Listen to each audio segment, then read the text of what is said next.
Mention करना चाहूंगी कि ज्यादा खेल कौन रहा है साइफर के दोबारा रीसर्फेस होने पे।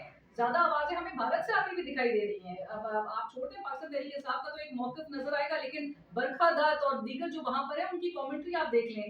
जस्ट बिकॉज कि they need a point against Pakistan, तो किसी भी तरह से एक इंस्टीट्यूशन को मलाइन करने के लिए और दिखाने के लिए कि जी ट्रंप और फील्ड मार्शल साहब की जो कुर्बतें हैं या कोजीनेस है, उस पर बरखा दत्त भी बहुत आके लिख रही है। So they just need a point. और ज्यादा मेरे लिए शॉकिंग तो नहीं है ऑब्वियसली, क्योंकि पाकिस्तान तहरीक इंसाफ का एक मौक़िफ़ जरूर है, बट पाकिस्तान को इस वक्त आपको पता है कि भारत की कोशिशें थी पहले भी आइसोलेट करने की, और दुनिया भर में जिस तरह से पाकिस्तान की को एक्नॉलेजमेंट मिली है, पाकिस्तान ने जो रोल प्ले किया है, सो कहीं ना कहीं से आपको पता है कि एक बहुत ही एजेंडा ड्रिवन चीजें होती हैं।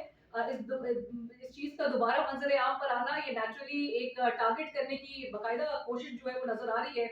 कि कहीं ना कहीं से आप किसी न किसी तरह से वो रोल को अंडरमाइन करने के लिए, जो कि नहीं हो सकता, पूरे ग्लोबल स्टेज पे पाकिस्तान ने एक अपना पूरा एक जो रोल था वो दिखा दिया है। पूरी दुनिया मुतरफ पाकिस्तान की नजर आती है इस वक्त, जो पाकिस्तान कलीदी किरदार अदा कर रहा है डिप्लोमेटिक फ्रंट पे, जिस किस्म की पाकिस्तान को हैसियत हासिल हो चुकी है।